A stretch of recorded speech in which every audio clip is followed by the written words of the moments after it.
Ancient Sparta gave us an extremely entertaining example of a state inseparable from the army. If you are a citizen, then by definition a warrior, you will not see a quiet life. You must be brave, strong, cunning, lucky, wise, and have an independent strong will. Only then can you call yourself a Spartan and be on an equal footing in the brotherhood of the greatest warriors.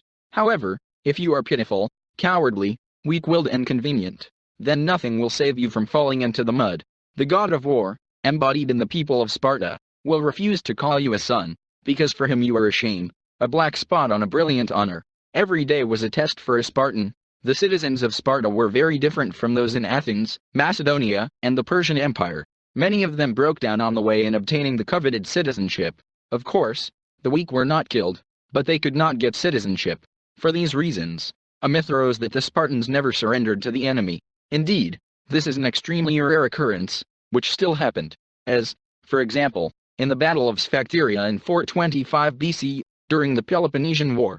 Then a detachment of Spartans was besieged by Athenian forces on the island of Sphacteria. The main danger was the Athenian fleet, which, by its actions, disrupted the supply of food to the besieged. The Spartans were threatened with a terrible death from starvation. There were no more than 400 full-fledged Spartan citizens forming hoplites, but in the realities of the state system of Sparta, it was a lot, too much, and they could not lose them. Then they offered peace, but on the initiative of the politician Cleon, the head of the party of radical Democrats and the supreme commander of the army, strategist, the Athenians refused. The siege dragged on and Cleon was forced to take a personal part in the storming of the island. So an army of 3,000 people landed on the island, whose task was to either capture the Spartans or destroy them. They were led by Cleon himself and Demosthenes. As it turned out to be a talented commander, soon the news of a full-fledged invasion was learned by Epitad, the commander of the Spartans, who decided to launch a counterattack. He expected to take the Athenians by surprise by destroying their army in close combat. However, Demosthenes foresaw this and did not give the Spartans close combat, but instead ordered them to ambush them with his archers, slingers, and peltasts.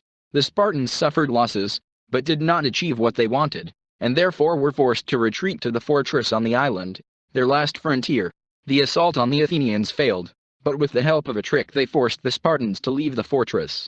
So they ended up in the hands of Demosthenes, by which time Epictetus was already dead, and the remaining Spartan hoplites surrendered. So the Athenians got one of the most triumphant battles in their history, since everyone believed that even in the face of death, the Spartans would not surrender. And when the chained Spartans marched through the streets of Athens, something changed. For all of Greece, it was a symbol that the Spartans are people like everyone else. For Athens, this marked the rise of the national spirit, and for Sparta it brought despondency, but not at all because of the fact of their surrender, but because the Spartans fell into the clutches of the enemy, where they were completely defenseless. It should be understood that a narrow group of citizens of Sparta, who were a model of legendary military skill, would never have allowed their brothers to be killed in captivity. Therefore, in the future, they had to act cautiously and even admit defeat in the war in 421 BC.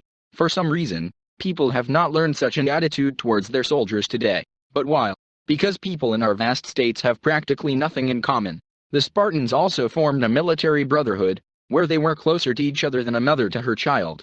They would never allow prisoners of war to be discharged, and would strive to save them to the very end.